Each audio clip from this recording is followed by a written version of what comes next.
We now return to Let's Play the Occult Chronicles. Okay, I'm gonna go check out this door back here before going further down the hallway, and it actually appears to be going off on some more of the house. Okay, this I think... oh, well, not quite. An occult card game ritual. You see a spent candle placed next to 7 chalk circles. You have the impression somebody has been playing a game here. You notice the cards sitting in 3 of the circles. A sudden chill shoots down your spine as you recognize one of the cards. Death. Come on. God damn it. Okay. Alongside death, sit despair and darkness. The unseeing eye seems to preside over all 3. This is a very unusual deck. You can't place it exactly from memory. You think it might have originated in the Balkans, but you are not sure. You study the setup carefully and decide what to do next. I can try and decipher the game, or play the deck without a key. That is not a good idea. Let's try and decipher it.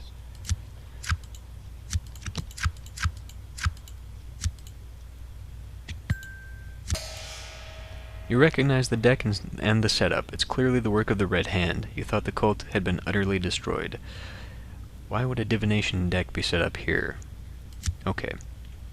So the key to this is back in that tapestry. And I got a much needed point. So I will leave that alone for now until I go back to the other side of the house. This just keeps going. Oh boy.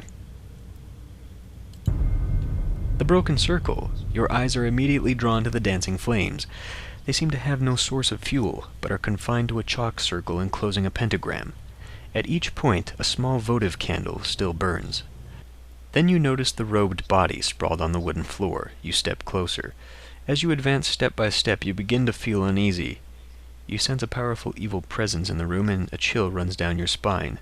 A face takes form in the flames, and you stop in your tracks. It seems to stare into your soul, and you are afraid. I have 6 cards this time, though. Win it easy.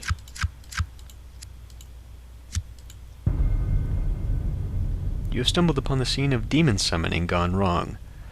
The power within the pentagram circle has obviously lashed out at its would-be master and killed him outright. What the hell was he doing here? Avoiding contact with the demon's fiery eyes, you examine the scene more closely. You notice the chalk circle has been broken ever so slightly.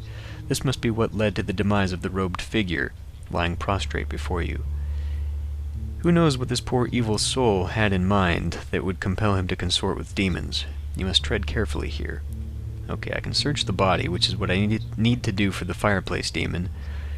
I can try and bargain with this demon as well. Let's just search the body. That's the easiest. I said that's the easiest. God, I was going to be very, very upset. Okay, I find the small scrap of paper. Now I need to go back to what's-his-face. But this guy is still here, so I can talk to him and see what he has to say. This might not be such a great idea because there are 3 tricks there.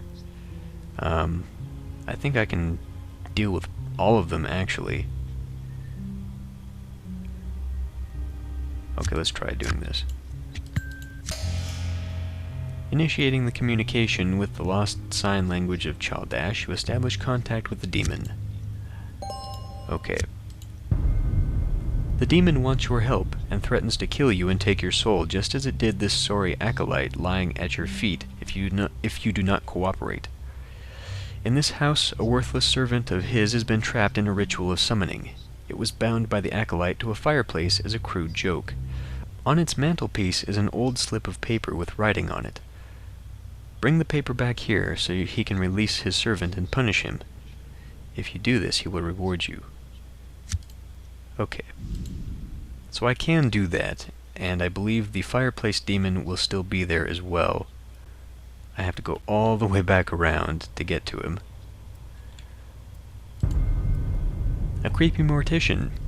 You see a human figure lurking in the darkness, and you don't like the look of it at all.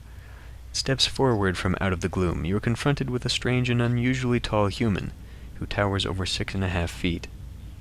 He seems dressed like a mortician of some sort. He opens his hand to reveal a spiked, shiny sphere that miraculously hovers out of his palm. He smiles and in a creepy voice says, "I've been waiting for you, boy." Okay. I'm not gonna win this. God damn it. I can at least take fewer hits. Okay. The strange man continues to approach. Okay, I cannot do anything with him. I can't talk to him. I don't know that I've ever solved this puzzle. The only thing I've ever managed to do is kill him. So let's try it. I thought maybe he might be tied to that zombie. Make quick work of the strange man. You're pretty sure he's dead. Merlin's cap. An item. Whenever you might take an impairment card after it has been revealed during the results phase, there's a 50% chance it will be discarded instead. A Pentacles bonus of +1. Excellent. That is worth 2, however.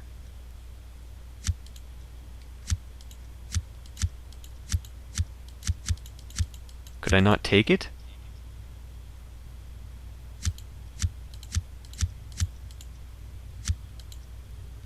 It didn't give me a chance to not take it?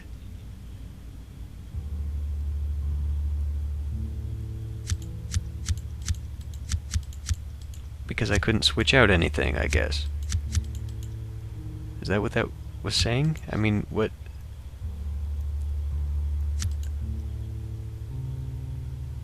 Well, I just got fucked there. What's that about?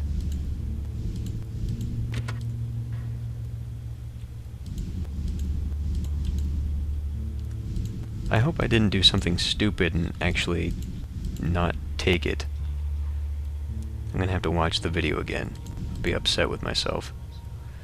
Okay. So there are some things we need to do. Like continue down the hallway. Pile of junk. You notice a small pile of junk cluttering up a section of the floor. Upon closer examination, you see an assortment of typical cast-off items, broken pieces of this and that. Let's try and search it. Well, maybe not. Well, yeah, let's not, because I think it might be part of a quest. What's in here? A stuffed polar bear.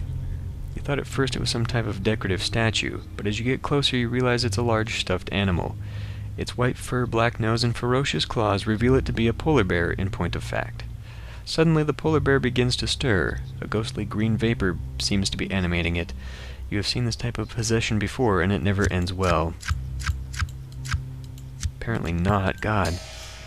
Okay. Yeah, well, I am going to run away from this. Wait. Yeah, let's run away. Because it's part of a quest.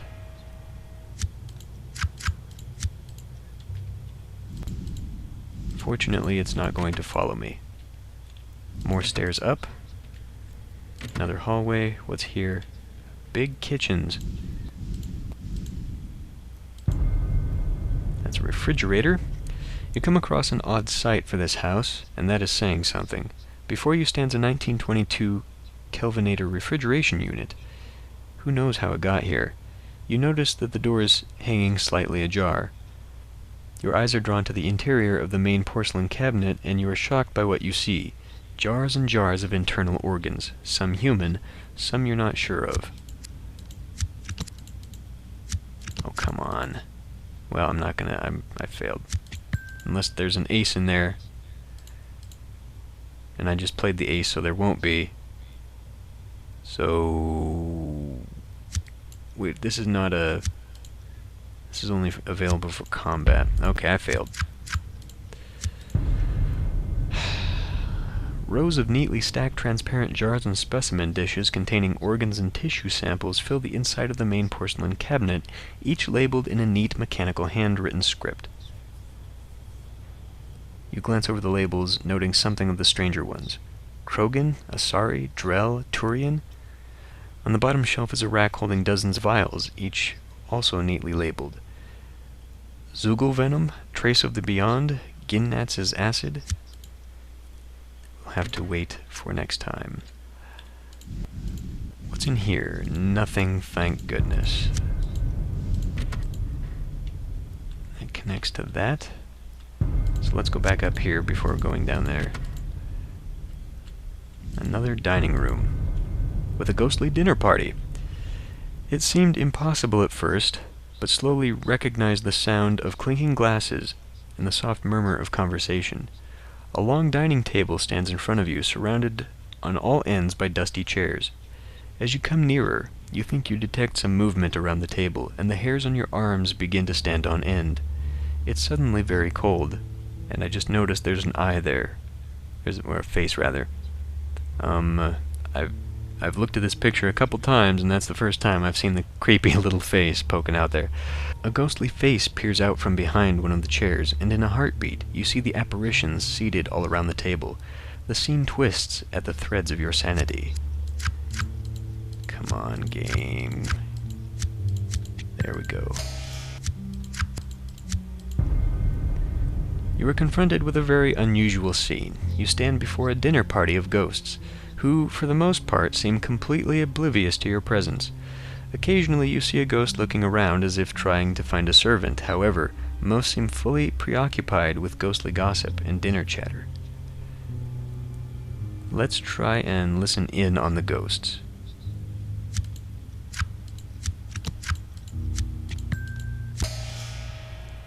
Ghosts say the most incredible things sometimes. You feel new vistas have been opened up before you, some of which you haven't even recognized yet. Apparently not, I got nothing from it. Sometimes you will get the ability to do a quest connected to the waiter, and I believe my pentacles are too far down to get that. Oh goody, an axe-wielding madman. You stop as soon as you catch sight of the lone figure near the wall. You might have thought he was a statue standing there, as his only movement in the gloom was the slow, labored rise and fall of his chest as he drew breath. Without warning, he bursts out into a maniacal cackle that sends a shiver down your spine. You have no doubt you are hearing the laughter of the insane. And it's gonna crack my sanity, isn't it? Yes, it is. Okay. Well, here's a chance to get an axe. So I'm gonna kill him. You make short work of the lunatic. Damn it. I didn't get his axe. Oh, fuck. The axe is useful later on for actually bashing down locked doors. It's actually very good at that because you get a very high, or a very low target number, a very high skill at it. Ammo, great. Well, I guess I did use the shotgun, so that's helpful.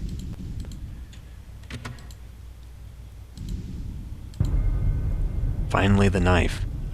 You look down and see a large knife resting on a wooden surface. Blood is pooled around it, and there are several pieces of stubby flesh scattered around it as well. Suddenly you see two pale eyes reflected on the surface of the blade. No, not reflected, but rather projected from some place inside the blade. You recoil in terror from the vision. And the queen is my only hope here. Damn it. There goes my sanity. Okay, I need to relay the chef's message. And hopefully this will work. God damn it. Let's try that again. This time I have no face cards, so that's not going to help either. I failed again. This time it actually hurt me. Jesus, was that so hard? Okay. The knife obeys and returns to the chef shortly. Okay, great. So where was he? He was down here, right? No, he was on the other side. Yes, he was on the other side. Okay, well, let's go down this hallway. Actually, I never went in this room. There's nothing there anyway. And let's see what is down. Hopefully this will terminate soon. Great, a pendulum trap. Well, dodging the blade is my best choice. Fuck. Oh, god damn it. Well, there go all my cups. Fuck. So what exactly, like, all of it do? What's the... Bruises all over, just a cups penalty, okay. Well, just a cups penalty. Damn it. Oh, that's the room. I passed over a room earlier, didn't I? I thought this was that room. Maybe not. Okay, well, that's not where I want to go just yet. Oh, a secret door. I can bash it in or try to find the mechanism.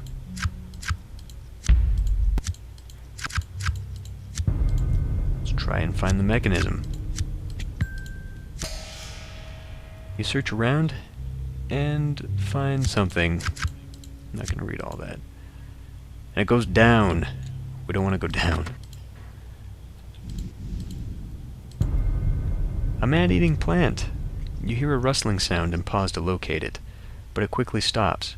After waiting patiently, you start to move again, only to once more hear this strange rustling.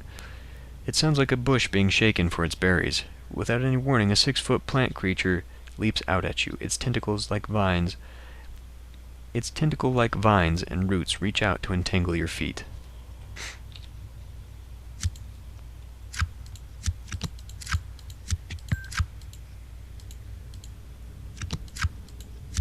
There we go. Okay, now I need to deal with this. Maybe I don't, though. Maybe I can just flee it. For now.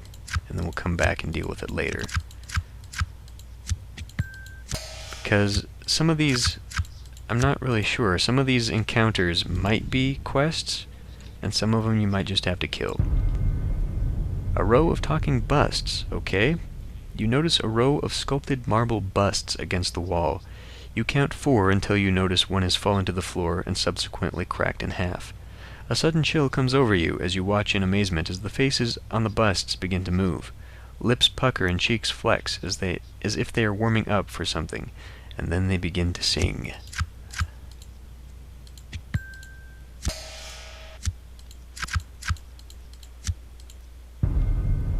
The chorus of talking heads continues unabated, even though it has no further effect on you.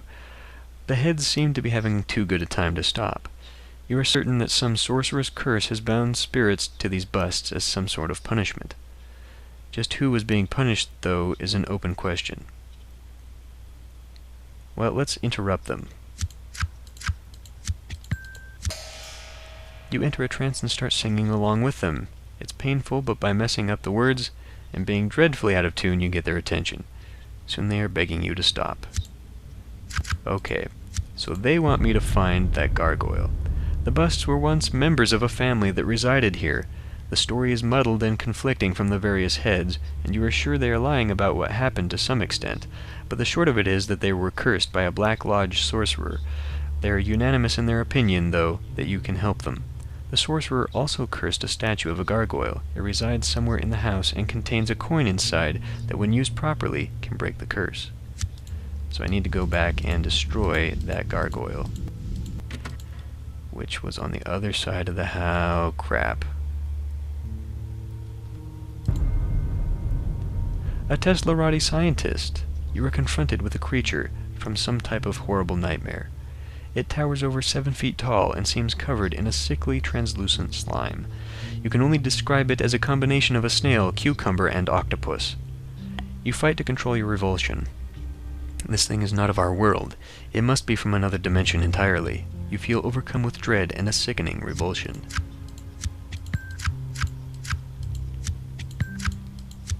There we go.